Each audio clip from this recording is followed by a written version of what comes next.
Hello everyone, स्वागत है आप सभी का अपना क्रैश कोर्स में। आज हम लोग पढ़ने वाले हैं पॉलिटी के नेक्स्ट क्लास, ठीक है, जो कि आपके संभावित एग्जामिनेशन के लिए काफ़ी इंपॉर्टेंट है, जो कि सीधे तौर पे यही सारे क्वेश्चन आपको आते हैं। ठीक है, तो चलिए शुरू करते हैं।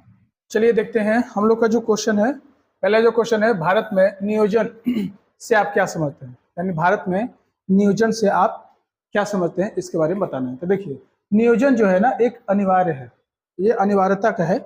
अनिवार्यता का शब्द नियोजन उसे कहते हैं जैसे एक प्रयास तक समस्याओं का विकासशील समाधान किया जा सके। मतलब आर्थिक नियोजन भी हो सकते हैं, सामाजिक नियोजन हो सकते हैं, राजनीतिक नियोजन भी हो सकते हैं। नियोजन का मतलब है कोई भी आपको समस्या है तो उसको क्रमबद्ध तरीके से, सुनियोजित तरीके से उसको समाप्त किया जाए, उसका हल ढूंढा जाए, उसी को ही हम लोग बोलते हैं नियोजन। ठीक है, इसमें क्या होती है, तो आपको आर्थिक विकास होती है, रोजगार का विस्तार होता है, और आय धन वगैरह भी क्या होती है, ये वृद्धि होती है, और समानता आती है। मतलब ऐसा क्या होता है, जैसे कि अभी क्या है, इंडिया में जो गरीब हैं वो गरीब होते जा रहे हैं और जो धनी हैं वो धनी होते जा रहे हैं। तो इसकी जो है ना, ये जो डिफरेंस है वो भी क्या होती है, कम होती है। नेक्स्ट क्वेश्चन देखते हैं हम लोग। नेक्स्ट क्वेश्चन है, भारतीय राष्ट्रीय कांग्रेस पार्टी एवं दक्षिण अफ्रीका की अफ्रीकन नेशनल कांग्रेस पार्टी के समानताओं का वर्णन कीजिए। यानी भारतीय राष्ट्रीय कांग्रेस और दक्षिण अफ्रीका की जो पार्टी है उसका नाम है अफ्रीकन नेशनल पार्टी। इसमें क्या क्या समानताएं हैं, तो देखिए, जो भारतीय राष्ट्रीय कांग्रेस है, इसकी स्थापना हुई थी आपको 1885 में हुई थी, जो कि नेशनलिस्ट पार्टी में आती है। यानी देश आजाद होने से पहले ही इसका क्या हो गया था, गठन हो चुका था। उसी तरह से ये जो अखिल भारतीय राष्ट्रीय स्तर की जो है ना, इन दोनों का चरित्र जो है समान है। मतलब कि वो भी राष्ट्रीय स्तर की पार्टी है। कौन? अफ्रीकी नेशनल। और राष्ट्रीय स्तर की मजबूत संगठन भी है, यानी देश चलाने में क्या करती है, अहम योगदान देती है। वैसे इस पार्टी के गठन, यानी अफ्रीकन नेशनल कांग्रेस पार्टी के गठन में जो हमारे देश के पहले प्रधानमंत्री जवाहरलाल नेहरू जी का अहम योगदान है। नेक्स्ट क्वेश्चन देखते हैं हम लोग। नेक्स्ट क्वेश्चन है, निषेधाधिकार यानी वीटो से क्या अभिप्राय है, यानी वीटो से आप क्या समझते हैं। तो देखिए, वीटो क्या होता है, जो भी यूएनएम की स्थापना कब हुई थी, तो आपको हुई थी 24 अक्टूबर 1945 को, है ना। 24 अक्टूबर 1945 को संयुक्त राष्ट्र संघ की स्थापना हुई थी, है ना। तो इसमें क्या हुआ, स्थापना होने के बाद इसमें 5 अस्थाई मेंबर और 10 अस्थाई मेंबर होते हैं। 5 अस्थाई मेंबर जो होते हैं उन्हीं के पास ही वीटो की पावर होती है, ठीक है। और जो 10 अस्थाई मेंबर होते हैं उनका कार्यकाल 2 वर्षों के लिए होता है, और 2 वर्षों के बाद वो क्या होते हैं, चेंज होते हैं। भारत भी कई बार अस्थायी सदस्य बन चुका है, और अस्थायी सदस्य बनने के लिए अभी क्या है, प्रयासरत है, ठीक है। तो जिसके पास वीटो शक्ति मिल जाती है उसको क्या होती है, कोई भी आपको मुद्दा वगैरह हो, या सैनिक मुद्दा हो या राजनीतिक मुद्दा हो, कोई वो देश जो P5 के मेंबर है, यानी अस्थाई जो मेंबर है, उस पर लगा देते थे, तो क्या हो जाती है, उसको उस मुद्दा को ही समाप्त कर दिया जाता है। ऐसे जो कोई भी मुद्दा को सुलझाने के लिए जो आपको 15 सदस्य है, यानी कि 5 अस्थाई और 10 अस्थाई, उन सदस्यों में से 9 जो है ना सदस्यों का आपके फेवर में कोई वोटिंग आती है, तभी आपकी फैसला बदल सकती है। लेकिन उसमें शर्त यह है कि कम से कम वो तो अस्थायी सदस्यों में से तो आएगी ही, लेकिन आपको ये 5 जो 9 में से जो 5 है ना, इसका पूरे की पूरे 5 का समर्थन होना जरूरी है। और 10 में से उधर आपको 4 सदस्यों का होना जरूरी है, तब कोई आपकी जो फेवर वाली जो मुद्दा है उसको एग्री किया जाता है, ठीक है। यही है आपको। चलिए नेक्स्ट क्वेश्चन देखते हैं हम लोग। नेक्स्ट क्वेश्चन है, संयुक्त राष्ट्र संघ के प्रधान अंग बताएं। तो देखिए, संयुक्त राष्ट्र संघ की स्थापना कब हुई थी, तो 24 अक्टूबर कब हुई थी, 24 अक्टूबर 1945 को हुई थी, ठीक है। तो जैसे ही इसकी स्थापना हुई, इसके 6 अंग है। कितने अंग है, 6। कौन कौन है, तो देखिए 6 अंग है, संयुक्त राष्ट्र महासभा, सुरक्षा परिषद, आर्थिक एवं सामाजिक परिषद, न्याय परिषद और अंतर्राष्ट्रीय न्यायालय और सचिवालय। यानी संयुक्त राष्ट्र के कितने अंग हैं? तो 6 अंग हैं। संयुक्त राष्ट्र की स्थापना कब हुई थी? तो 24 अक्टूबर 1945 को इसकी स्थापना हुई थी। चलिए नेक्स्ट क्वेश्चन देखते हैं हम लोग। नेक्स्ट क्वेश्चन है, संयुक्त राष्ट्र के शांति स्थापना के प्रयासों में भारत के योगदान का वर्णन कीजिए। यानी जो संयुक्त राष्ट्र की जो शांति स्थापना के लिए जो उसकी प्रयास है, उसमें भारत का स्थान क्या है, ये आपको बतानी है। तो भारतीय क्या होती है, जैसे भी बहुत पहले से ही आ रहा है और अभी भी चल ही रहा है। मतलब क्या होती है, कोई भी देश में आपको, जैसे कांगो हो गया, हाल फिलहाल में दक्षिणी सूडान वगैरह हो गया, या कोई भी, तो उस देश में क्या होती है, उस देश को मतलब कि उस देश को मुक्ति दिलाने के लिए, मतलब शांति व्यवस्था कायम करने के लिए क्या करती है, यूएनओ की जो संगठन होती है, उसमें हर देश से कुछ सेना की टुकड़ियां उसमें जाती हैं और उस सेना की टुकड़ी को जहाँ पे मामला फंसा होता है, वहां पे उसको क्या करती है, पहुंचाती है। पर ध्यान तो हंसी बढ़ता हो, ठीक है, पढ़ा होता नहीं, दो आदमी के बीच थोड़ा सा हमें शर्म लगेला। चलो पढ़ा होता नहीं, हॉय क्या कर दिया है वो तरह की बना होता नहीं। वीडियो चाली भाई इतना कट जाए, क्या दिक्कत है।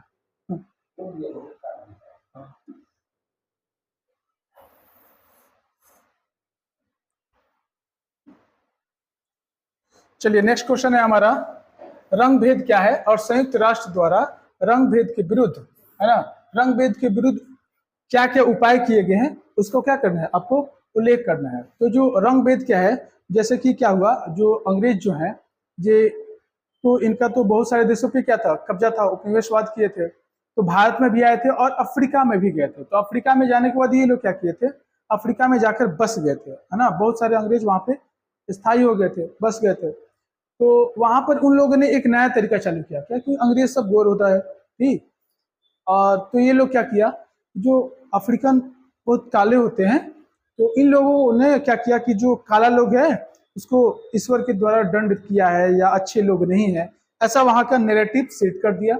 और इसके बाद वहां पे मतलब बद से बदतर स्थिति को क्या कर दिया, वो सब बना दिया सब। अब बनाने के बाद जैसे ही अफ्रीका की जो देश है वो धीरे धीरे जैसे आजाद होने लगे, फिर भी वहां पे जो रंग भेद का जो मुद्दा है, आज भी जो नस्ल भेद का जो मुद्दा है, रंग भेद वाला, ये आपको इतना विकसित होने के बाद भी अमेरिका में भी अभी तक ये व्यवस्था है, मतलब दबी सुबी दुआ, मतलब कि इतने में उतने क्लियरिटी में नहीं भी है और इतना क्लियरिटी से हटी भी नहीं है, लेकिन आज भी वहां पे भी मुद्दा आपको बनी हुई है। इसको दबाने के लिए बहुत सारे संयुक्त राष्ट्र संघ के द्वारा भी उपाय किए गए हैं। जैसे आपको संयुक्त राष्ट्र ने 1954 ईस्वी में दक्षिण अफ्रीका की जो रंग भेद की जो सरकार है उसके विरुद्ध राजनीतिक प्रतिबंध लगाए, और 1956 ईस्वी में संयुक्त राष्ट्र ने रोडेशिया के विरुद्ध आर्थिक प्रतिबंध लगाया। रोडेशिया में भी ऐसा ही हो रहा था, तो उसको दबाने के लिए, इस मुद्दा को कम करने के लिए वहां पर क्या किया, उसको आर्थिक पनिशमेंट किया गया कि आप ऐसा मामला क्रिएट नहीं करें, ठीक है। चलिए नेक्स्ट क्वेश्चन देखते हैं हम लोग। नेक्स्ट क्वेश्चन है, विश्व स्वास्थ्य संगठन के बारे में आप क्या जानते हैं। तो देखिए, विश्व स्वास्थ्य संगठन को हम लोग WHO भी बोलते हैं, जो कि संयुक्त राष्ट्र की एक क्या है, विशेष संस्था है। संयुक्त राष्ट्र की कितनी संस्था है, तो 6 संस्था है। तो 6 संस्था में एक इसका भी स्थान है, जिसे हम लोग बोलते हैं विश्व स्वास्थ्य संगठन, और इसको इंग्लिश में बोलते हैं WHO, है ना। इसकी स्थापना आपको 1948 में की गई थी, और इस संस्था के द्वारा क्या होती है, इसका मूल उद्देश्य ये है कि विश्व के कोई भी देश, ऐसा नहीं कि कोई विकसित देश या गरीब देश, ऐसा नहीं, विश्व के सभी देशों में सभी लोगों को शारीरिक जो है ना, जो स्वास्थ्य और ये इनका जो इशू वगैरह है, इसको दूर किया जाए, है ना। जो दवा ववा मुहैया कराया गया या कुछ भी, इनका मेन उद्देश्य यही रहता है। या कोई महामारी फैल गई है कोई दूसरे देशों में, उसमें क्या किया जाता है, उनका सहयोग होता है उस महामारी से उनको मुक्ति दिलाने, यानी उसको ठीक करने के लिए। इनका मेन मुद्दा यही होता है। इसका जो मुख्यालय है ये आपको स्विट्जरलैंड में है। कहाँ पे है, तो स्विट्जरलैंड में जनेवा में है। यानी एक क्वेश्चन ऐसे भी आ सकता है कि विश्व स्वास्थ्य संगठन का मुख्यालय कहाँ है, तो विश्व स्वास्थ्य संगठन का मुख्यालय कहाँ है, तो जेनेवा में है। और यदि ऐसे पूछ दे कि विश्व स्वास्थ्य संगठन की स्थापना कब हुई थी, तो 1948 ईस्वी में हुई थी। क्लियर है? यानी यदि आपसे पूछे कि स्थापना कब हुई थी, तो 48 में बोल दीजिएगा। और इसका मुख्यालय कहाँ है, तो आपको स्विट्जरलैंड में जेनेवा में है। ठीक है, चलिए नेक्स्ट क्वेश्चन देखते हैं हम लोग।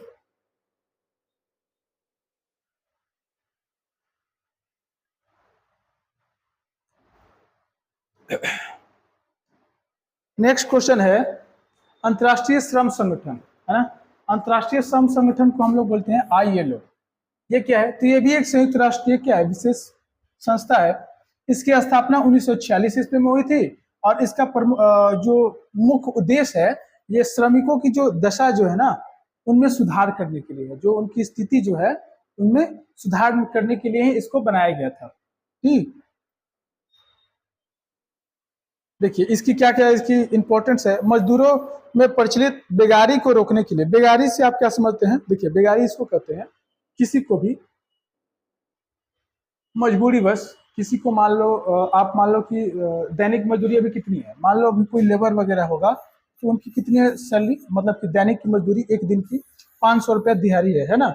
अब आप क्या करो, किसी को भी पकड़ के लाओ और उसको बोलो कि हम तुमको 50 रुपया देंगे, तुमको दिन भर काम करना होगा, तो इसी को ही बोला जाता है बेगारी, है ना। जहाँ सभी को मिल रहा है 500, तो आप दे रहे हैं उसको 50 और उतना ही वर्क ले रहे हैं, या कहिए उससे ज्यादा भी वर्क ले रहे हैं और रकम ना मात्रा के थोड़ा सा दे रहे हैं, उसी को ही हम लोग बोलते हैं बेगारी। तो इस व्यवस्था को समाप्त करने के लिए प्रयास किया।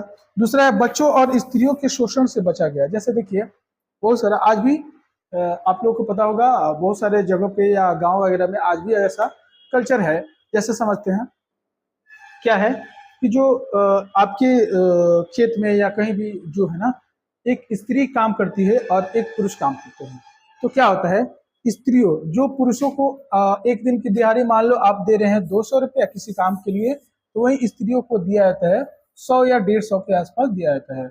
अभी भी ये प्रथा बहुत जगह तो चलती ही है, लेकिन ऐसा नहीं होना चाहिए। इनकी क्या है, यही मुख्य उद्देश्य है किसकी, तो संयुक्त इसका अंतर्राष्ट्रीय श्रम संगठन का, यानी ILO का। ठीक है,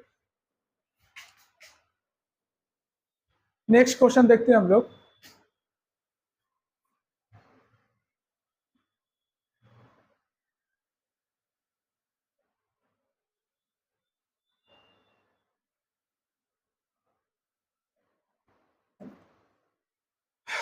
देखिए नेक्स्ट क्वेश्चन है युद्ध का क्या अर्थ है।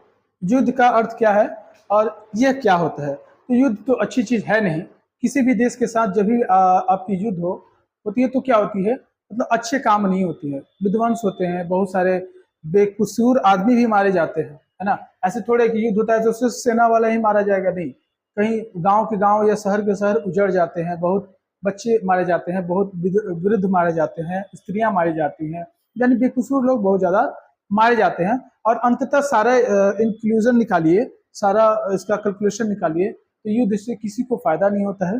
हमेशा क्या होती है, सदा हमेशा घटी ही होती है। चाहे आप पहले वाले भी युद्ध देख लीजिए, चाहे आप महाभारत देख लीजिए, रामायण देख लीजिए, या जो भी आप first world war, second world war, कुछ भी युद्ध देख लीजिए, उससे किसी को फायदा कभी नहीं होने वाला है और ना कभी हुआ है। युद्ध से सरासर हमेशा भी क्या होती है, घटा नुकसान ही होती है।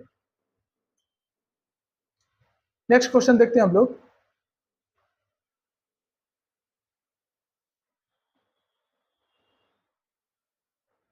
चलिए नेक्स्ट क्वेश्चन है आपको, राजकुमारी राजकुमारी अमृता कौर एक अति संक्षिप्त टिप्पणी करना है। यानी राजकुमारी अमृता कौर क्या थी, उनके बारे में टिप्पणी करना है, उनके बारे में लिखना है। देखिए राजकुमारी जो अमृता कौर थी, है ना, वो एक गांधीवादी स्वतंत्रता सेनानी थी। ठीक, उनका जन्म जो है ना, ये पंजाब के कपूरथला में हुआ था। कहाँ हुआ था, कपूरथला। कपूरथला कहाँ है, पंजाब में हुआ है, पंजाब में है। ठीक है, राज परिवार में हुआ था, विरासत से अपनी माता से ईसाई धर्म, वो उनका नाम था अमृता कौर, लेकिन वह क्या थी, ईसाई धर्म को मानती थी, क्योंकि उनकी माता क्या थी, ईसाई धर्म से थी। ठीक है। इन्होंने संविधान सभा, अब बताइए, मतलब जब संविधान बन रहा था, एक क्वेश्चन ऐसा भी आ सकता है, संविधान सभा का गठन कब हुआ था? तो 1946 को हुआ था। इसकी पहली जो बैठक हुई थी वो 9 दिसंबर 1946 को हुई थी, जिसमें अस्थायी अध्यक्ष जो चुने गए थे डॉक्टर सच्चिदानंद सिन्हा चुने गए थे। और 2 दिन के बाद फिर इसका गठन हुआ था, पुनर्गठन हुआ था, फिर से बैठक हुई 11 दिसंबर 1946 को, जिसमें आपको अस्थायी अध्यक्ष के रूप में डॉक्टर राजेंद्र प्रसाद को चुना गया था। तो उसी संविधान सभा में महिलाएं की भी कुछ महिलाएं भी थी। तो उस महिलाएं में आपको राजकुमारी अमृता कौर भी क्या थी, उसमें शामिल थी। और सौभाग्य की वाली बात यह है कि जैसे देश आजाद हुआ तो ये आपको भारत की पहली स्वास्थ्य मंत्री, महिला स्वास्थ्य मंत्री बनी थी। यानी भारत की महिला स्वास्थ्य मंत्री ये बनी थी। कौन है? तो राजकुमारी अमृता कौर। और इनका 1964 ईस्वी में इनका क्या हो गया था? मृत्यु, यानी इनकी देहांत हो गई थी। नेक्स्ट क्वेश्चन देखते हैं हम लोग।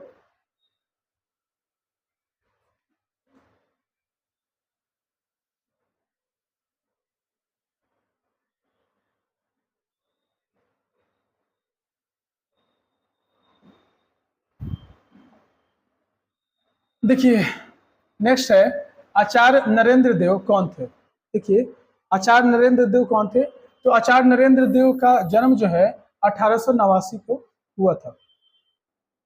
वे देश के स्वतंत्रता सेनानी थे। उन्होंने 2 पार्टियों का निर्माण किया है। एक जो है सोशलिस्ट कांग्रेस की, ठीक है, पार्टी का स्थापना किया, और उन्हें कई बार जो है ना जेल भी जाना पड़ा। ठीक है, वो वामपंथी थे, है ना। वो कौन विचारधारा से थे? तो वो वामपंथी विचारधारा से थे, लेकिन फिर भी वो बौद्ध धर्म को क्या थे, बहुत अच्छे ज्ञाता थे, बौद्ध धर्म के बारे में बहुत अच्छी जानकारी रखते थे, है ना। वो बौद्ध धर्म के ज्ञाता और विद्वान भी थे। ठीक है, देश की आज़ादी मिलने के बाद पहले उन्होंने सोशलिस्ट पार्टी बनाई। कौन बनाई? Socialist party. और बाद में क्या किया? तो प्रजा सोशलिस्ट पार्टी, यानी उन्होंने 2 पार्टियों का निर्माण किया। कौन कौन? तो एक था सोशलिस्ट पार्टी और दूसरा था प्रजा सोशलिस्ट पार्टी। फिर आगे चल करके उनकी यानी 1956 ईस्वी में वो क्या हुई थी, उनकी मृत्यु हो गई। तो ऐसा क्वेश्चन आया कि आचार्य नरेंद्र देव के बारे में बताइए। तो इनका जो जन्म है इंपॉर्टेंट यहाँ है आपको, इनका जन्म कब हुआ था? तो 1889 को हुआ था। ठीक है, इनके द्वारा 2 पार्टियां बनाई गई थी। कौन कौन पार्टी बनाई गई थी? तो सोशलिस्ट पार्टी और प्रजा सोशलिस्ट पार्टी बनाई गई थी। ये कौन कैसी विचारधारा से थे? तो ये वामपंथी विचारधारा के थे। चलिए नेक्स्ट क्वेश्चन देखते हैं हम लोग।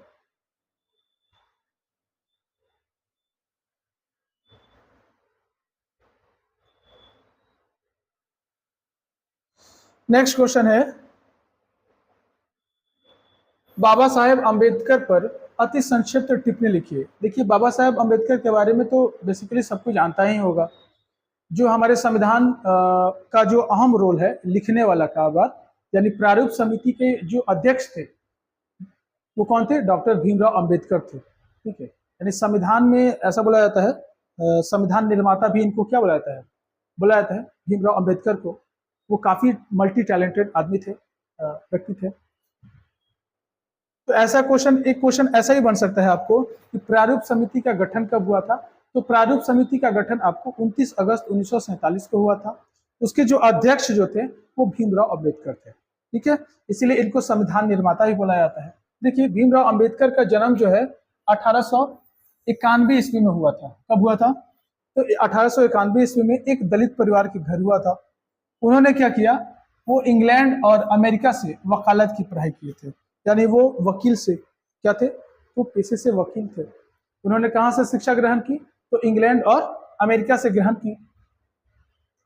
1923 ईस्वी में वकालत प्रारंभ कर दिया। ठीक है, और 1926 से 34 ईस्वी तक वे बंबई विधान परिषद के सदस्य चुने गए।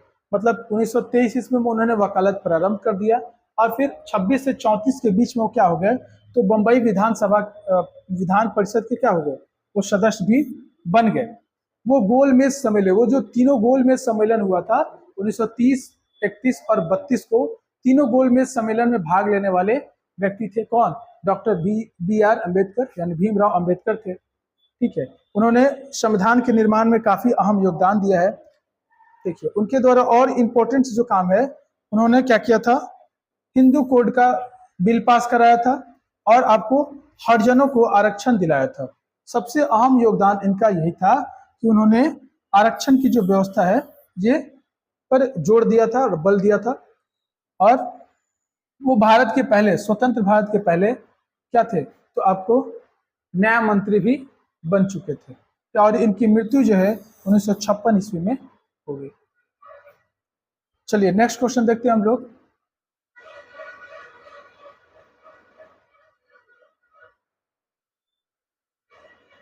नेक्स्ट क्वेश्चन है सी राजगोपालाचारी पर संक्षिप्त परिचय दीजिए, यानी सी राजगोपालाचारी के बारे में आप क्या जानते हैं उसी के बारे में आपको बताना है। तो देखिए डॉक्टर सी राजगोपालाचारी का जन्म 1878 ईस्वी में हुआ था। वे कांग्रेस के वरिष्ठ नेता थे और एक क्या थे, साहित्यकार थे। और ऐसा बोला जाता है कि वो गांधी जी के अत्यंत क्या थे, प्रिय थे। 1948 से 1950 ईस्वी तक उन्होंने स्वतंत्र भारत के प्रथम भारतीय गवर्नर जनरल बने। यानी स्वतंत्र, ऐसा क्वेश्चन आ सकता है कि स्वतंत्र भारत के पहले भारतीय गवर्नर जनरल कौन थे, तो आपको कौन थे, सी राजगोपालाचारी। कब बने थे, तो 1948 से 50 तक वो उनका कार्यकाल था। ठीक है, और आगे चलकर जैसे ही देश आजाद हुई, तो देश आजाद होने के बाद वो मद्रास के मुख्यमंत्री भी बने। कहाँ के, तो क्वेश्चन यहाँ से भी आपको आ सकता है वन लाइनर में कि सी राजगोपालाचारी कहाँ के मुख्यमंत्री, देश आजाद होने के बाद कहाँ के मुख्यमंत्री बने, तो आपको मद्रास के बने थे। ठीक है, और उन्हें भारत में जब भारत रत्न दिया जा रहा था, तो सबसे पहले उन्हीं को भारत रत्न दिया गया। किनको, सी राजगोपालाचारी को। और इनकी जो मृत्यु जो है, यानी स्वर्गवास हो गए थे कब, 1972 में। चलिए नेक्स्ट क्वेश्चन देखते हैं हम लोग।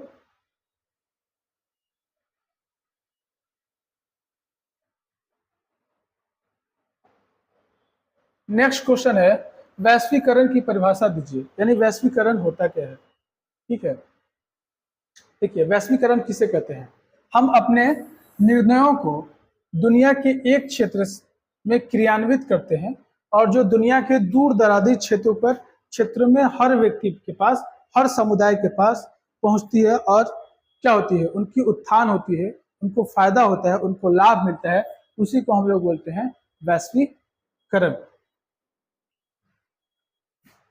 नेक्स्ट क्वेश्चन देखते हैं हम लोग। नेक्स्ट क्वेश्चन है नव उपनिवेशवाद, यानी नव उपनिवेशवाद है क्या, तो नव उपनिवेशवाद परंपरागत उपनिवेशवाद का है, क्या है, एक नया रूप है। इसके अंतर्गत एक समृद्ध तथा शक्तिशाली देश किसी कमजोर देशों पर क्या करते थे, तो सीधे आर्थिक शोषण करते हैं, है ना, करने के बजाय अप्रत्यक्ष रूप से भी शोषण करते हैं। मतलब नव उपनिवेशवाद क्या, उपनिवेशवाद में होता था कि कोई देश जाकर दूसरे देश पर कब्जा कर लेता था और वहां के सारे शासन बागडोर अपने हाथों में ले लेता था और वहां से जितने सारे रिसोर्सेज थे उसको लूट करके अपने देश में क्या करते थे, भेजते थे। लेकिन नव उपनिवेशवाद में क्या होने लगा, तो कोई देश पर जो रिच कंट्री हैं, जो विकसित कंट्री हैं, वो क्या करते हैं, दबाव बनाते हैं। ठीक है, और उनको आर्थिक रूप से शोषण करते हैं इनडायरेक्टली तौर पर। नेक्स्ट क्वेश्चन देखते हैं हम लोग। नेक्स्ट क्वेश्चन है कल और आज के वैश्वीकरण में अंतर क्या है। देखिए कल का जो वैश्वीकरण होता था तो उसमें क्या होता था कि सामानों का आदान प्रदान तक ही सीमित था, लेकिन आज का जो वैश्वीकरण है इसमें सामानों का आदान प्रदान से लेकर के जितने सारे रिसर्च वगैरह है या वैज्ञानिक उपकरण वगैरह है या वैज्ञानिक टेक्नोलॉजी वगैरह है या वेल ट्रेंड जो आदमी होते हैं, मनुष्य होते हैं, उनको भी भेजा जाता है। ठीक है, यही अंतर है बस। नेक्स्ट क्वेश्चन देखते हैं हम लोग।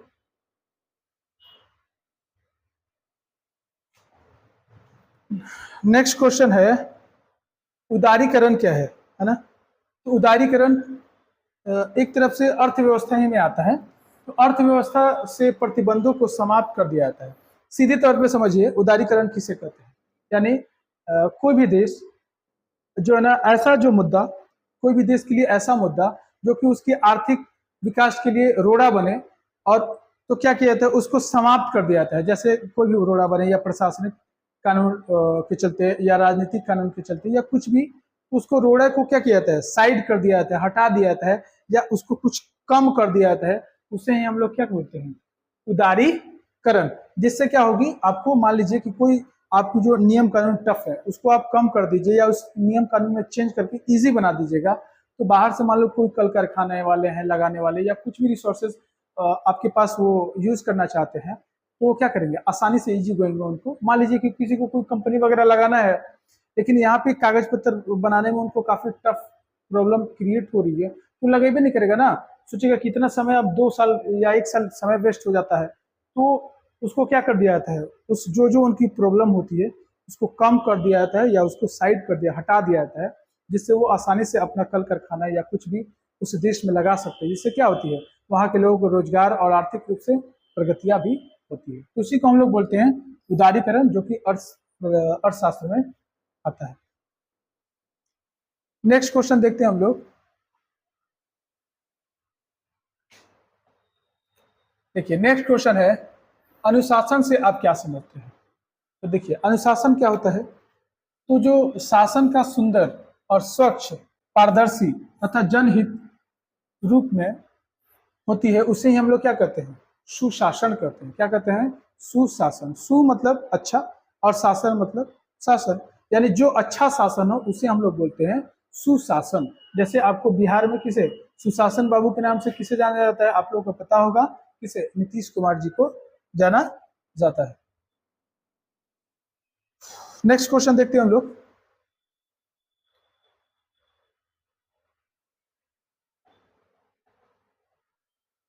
देखिए नेक्स्ट क्वेश्चन है,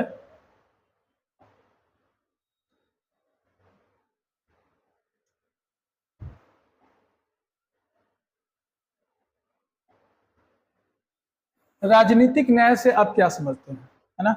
वैसा न्याय जिससे क्या होती है कि मतलब जनता के द्वारा किसी पर कोई अलग से, मतलब जैसे नहीं हो सकता है, पॉलिटिकल के रूप में काम करे। जैसे आपको समझते हैं, ऐसे समझते हैं, सत्ता और जनता की आपसी संबंधों के लिए जनता तक जाती है, उसे हम लोग क्या बोलते हैं, राजनीतिक न्याय कहते हैं। जिसमें इसकी शुरुआत कब से हुई, फ्रांसीसी क्रांति से इसकी शुरुआत हुई, और फ्रांसीसी क्रांति से मौलिक अधिकारों की भी शुरुआत हुई। फ्रांसीसी क्रांति कब हुई थी, तो 1789 को हुई थी। कब हुई थी, 1789 से हुई थी। इसके अंतर्गत क्या किया जाता है, देखिए इसके अंतर्गत मान लो हम लोग जो वोटिंग देते हैं, वोट देने का अधिकार, चुनाव लड़ने का अधिकार, आपको किसी भी पार्टी बनाने का अधिकार, किसी पार्टी से जुड़ने का अधिकार, ये सब क्या है, ये राजनीतिक में ही आती है, यानी राजनीतिक अधिकार में ही ये सब आती है आपको।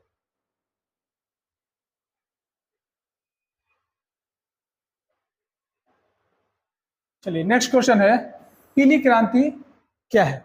देखिए पीली क्रांति का करने का मेन मुद्दा भारत में ये था कि भारत में जो है ना, वो तेल के उत्पादन में क्या हो जाए, आत्मनिर्भर हो जाए। कौन सा तेल, खाने वाला, ठीक है। तो उसमें क्या हो जाए, भारत आत्मनिर्भर हो जाए। जिसमें क्या हो गया, जो भी तिलहन के जो उत्पादन है, इसके अंतर्गत क्या किया गया, वैज्ञानिकों के द्वारा इसकी जो बीज है या इसके कीटनाशक खरपतवार जो भी हैं, उसको बीज को उपचारित वगैरह कर करके किसानों को मुहैया कराया गया, जिससे उनकी उपज क्या हो गई, वृद्धि हो गई, उनकी उपज में बढ़ोतरी हो गई। जिसमें देखिए तिलहन में कौन कौन से फसल आते हैं, तो सरसों, तीसी, राई, है ना, कुसुम और सूरजमुखी, इनके पैदावारों में क्या हो गई, वृद्धि हो गई। यानी जो ये आपको पीली क्रांति थी, वो क्या थी, वो भी सक्सेसफुली क्रांति हुई। यदि ऐसा भी क्वेश्चन आ सकता है आपको कि पीली क्रांति किससे संबंधित है, वन लाइनर में, तो आपको वहां पे टिक आउट करना है तिलहन उत्पादन से। किससे, तिलहन उत्पादन से पीली क्रांति संबंधित है। वैसे एक दिन हम ना सारे आपको क्रांति से रिलेटेड इस पे वीडियो स्पेशल से बना देंगे। जैसे इसमें आपको पीली क्रांति, उजली क्रांति, नीली क्रांति, भूरी क्रांति, जितनी भी क्रांतियां हो चुकी हैं उसके बारे में एक वीडियो, इंपॉर्टेंट वीडियो इसमें हम आपका कर देंगे, बना देंगे। चलिए तब तक क्लास आप लोग कीजिए। देखिए शीत युद्ध क्या है ना। तो शीत युद्ध ऐसा समझते हैं, शीत युद्ध क्या हुआ, जैसे ही सेकंड वर्ल्ड वॉर खत्म हुआ, सेकंड वर्ल्ड वॉर खत्म होने के बाद क्या हुआ, शीत युद्ध का दौर हुआ। तो उस समय दो महाशक्तियां होती थी, एक यूएसएसआर होता था और एक आपको अमेरिका होता था। ठीक है, तो अमेरिका का एक गुट था जिसे नाटो बोला जाता था, और एक यूएसएसआर का गुट था जिसे वर्षा या वर्षाय संधि भी बोला जाता था।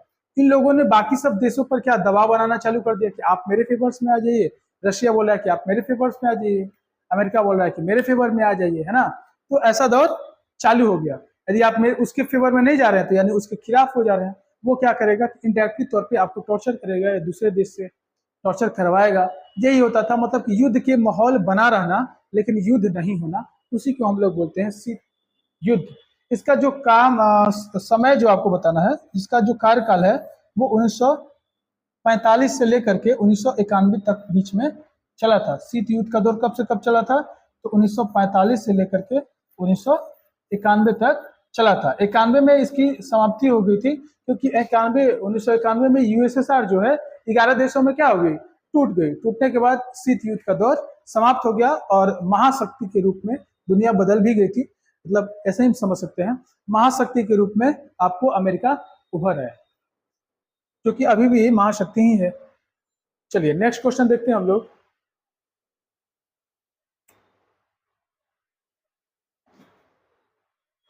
चलिए नेक्स्ट क्वेश्चन है, एक दलीय व्यवस्था, सॉरी, एक दलीय व्यवस्था से आप क्या समझते हैं। तो वैसी राजनीतिक व्यवस्था जिसमें केवल एक दल हो, है ना। एक दलीय व्यवस्था किसे कहते हैं, तो वैसी राजनीतिक व्यवस्था जिसमें केवल एक ही पार्टी हो। जैसे आपको चाइना में है, चाइना में जो कम्युनिस्ट का जो पार्टी है वो एक ही वो पार्टी है, ये है। उसी पार्टी से ही हमेशा क्या बोलते हैं, राष्ट्रपति बनते हैं। वैसे जनरल आदमी को वोटिंग करने का अधिकार भी नहीं है, सेना ही उनको क्या करती है, चुनती है ना। जैसे आपको ब्रिटेन वगैरह हो गया, यहाँ पर दो पार्टियां हैं, अमेरिका है वहाँ पे भी दो पार्टियां हैं, एक पार्टी और दो पार्टी। लेकिन हमारे जो देश में है यहाँ पे बहु जो है ना, बहुदलीय व्यवस्था है, यानी यहाँ पर बहुत सारे दल हैं। जैसे आपको कांग्रेस, भाजपा, जदयू, आरजेडी, बहुत सारे दल हैं और सब मिलकर क्या करते हैं, चुनाव लड़ती हैं। नेक्स्ट क्वेश्चन देखते हैं हम लोग। चलिए नेक्स्ट क्वेश्चन है, क्षेत्रवाद अथवा क्षेत्रवाद का क्या तात्पर्य है, यानी क्षेत्रीय तथा क्षेत्रवाद में क्या तात्पर्य है। तो क्षेत्रवाद किसी क्षेत्र विशेष के लोगों को उस प्रवृत्ति से संबंधित है जो उसमें अपने क्षेत्र के आर्थिक, सामाजिक अथवा राजनीतिक शक्तियों की वृद्धि करने के लिए प्रेरित करते हैं। मतलब क्षेत्रवाद ऐसा कर सकते हैं, जैसे कि 28 राज्य और 8 केंद्र शासित प्रदेश है। तो मान लीजिए कि जो क्षेत्र बिहार ही है, तो बिहार से कोई चाहेगा कि सिर्फ 28 राज्य और 8 केंद्र शासित प्रदेश में ज़्यादा से ज़्यादा बिहार का डेवलप हो, ये ऐसा रिसोर्सेज आ जाए, वैसा रिसोर्सेज आ जाए, लोगों को भड़काना या ऐसा संगठन बनाना, इसमें क्या होती है, इससे लोकतंत्र को खतरा होती है। ठीक है, इसको दबाने के लिए सरकार क्या करती है, बाई फोर्सली सेना का भी क्या करती है, कभी कभी यूज भी करना पड़ता है। ठीक है,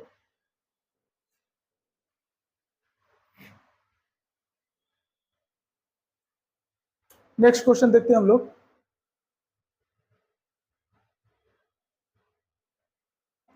नेक्स्ट क्वेश्चन है, पंचशील संधि से क्या समझते हैं, ये क्या है। तो देखिए पंचशील जो समझौता है वो आपको 1954 में हुआ था। कब हुआ था, 1954 में हुआ था। ये हुआ था भारत और चाइना के बीच, भारत और चीन के बीच हुआ था। इस समझौते में बताया गया था कि जो भी आपका इलाका है ये ऐसा ऐसा है। जो कि पंचशील जो समझौता है उसको चाइना डिनाई करता है, नहीं मानता है। इसी के चलते क्या हुआ था, तो भारत और चाइना के बीच 1962 में क्या हो गया, युद्ध भी हुआ था, जिसमें चाइना विजयी भी रहा और भारत के बहुत सारे हिस्सों को क्या किया, आज भी कब्जा किए हुए हैं। चलिए नेक्स्ट क्वेश्चन देखते हैं हम लोग। नेक्स्ट क्वेश्चन है, यूरोपीय संघ का निर्माण किन उद्देश्य से पूरित हुआ। यानी यूरोपीय जो संघ का निर्माण हुआ उसमें क्या क्या उद्देश्य थे और क्या कैसे उसको बोला जाए कि वो सफल हुआ।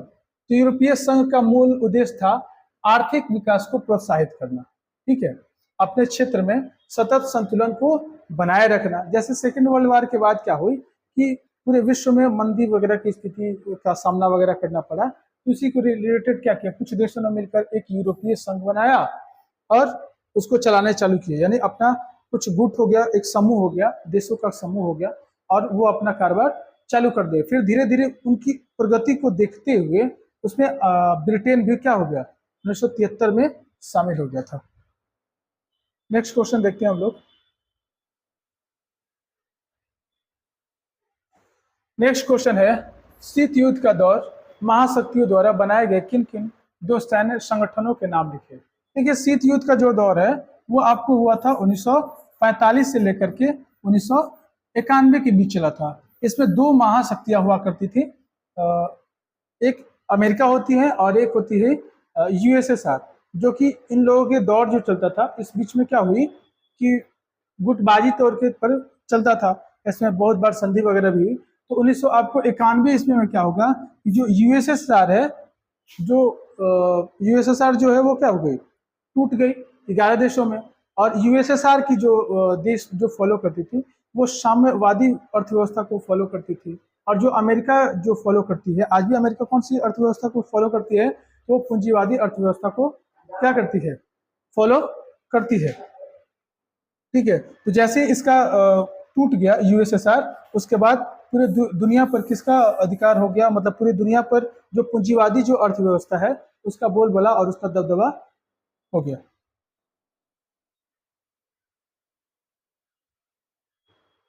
नेक्स्ट क्वेश्चन है,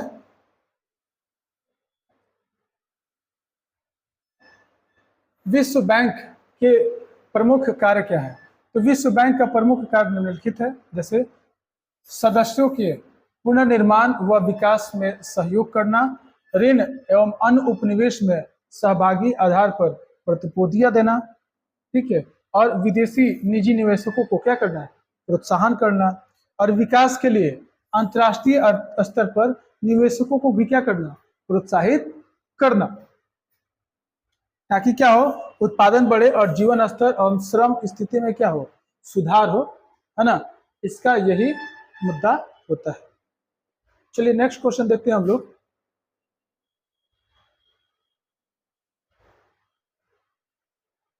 नेक्स्ट क्वेश्चन है, नर्मदा बचाओ आंदोलन क्या था। देखिए, नर्मदा बचाओ आंदोलन क्या था, इसके बारे में बताना है। तो जो नर्मदा नदी दिन प्रतिदिन गंदी होती जा रही थी, उसमें कल कारखाने रिसोर्सेज के जितने सारे गंदगी जो थे उसी में जा रहे थे, तो नर्मदा को बचाने के लिए मेधा पाटेकर ने क्या किया था, एक आंदोलन छेड़ दिया था, ठीक है, क्योंकि उसको गुजरात के आसपास जितने सारे कल कारखाने थी, सारी जो कचड़े थी उसी नदी में जा रही थी, जिससे नर्मदा नदी क्या हो रही थी, बर्बाद हो रही थी, गंदगी होती, प्रदूषण उसमें काफी ज्यादा हो रहा था। तो उसको बचाने के लिए मेधा पाटेकर ने क्या किया था, एक आंदोलन छेड़ा था, जिसे हम लोग बोलते हैं नर्मदा बचाओ आंदोलन, इसे ही बोलते हैं। नेक्स्ट क्वेश्चन देखते हैं हम लोग। नेक्स्ट क्वेश्चन है, भारत में सिक्किम विलय पर एक टिप्पणी लिखिए।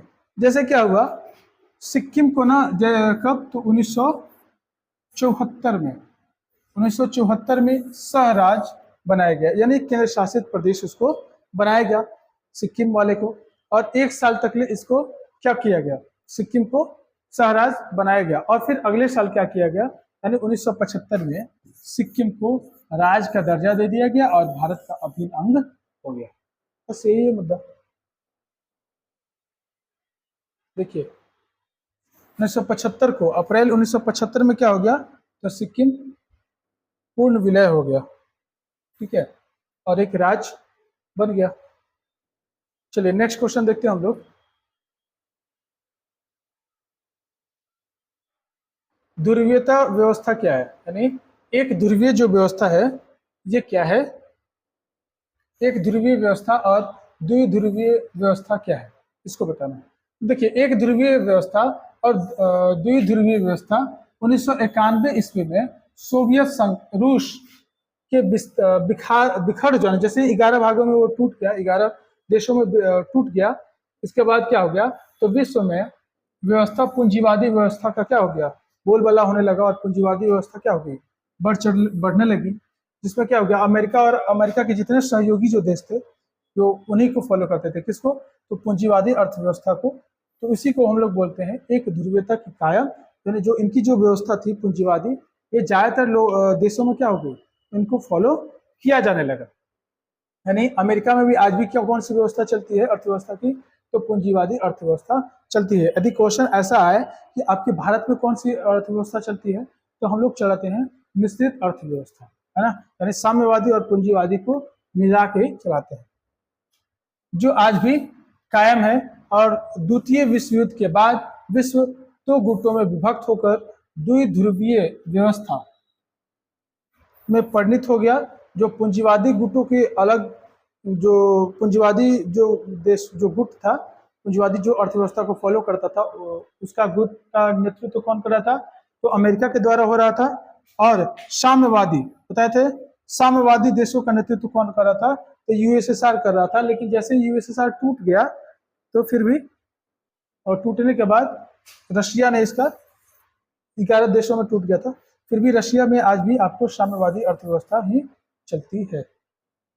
आशा करते हैं आज की क्लास आपको अच्छी लगी होगी। ठीक है, मिलते हैं नेक्स्ट क्लास में, तब तक के लिए धन्यवाद।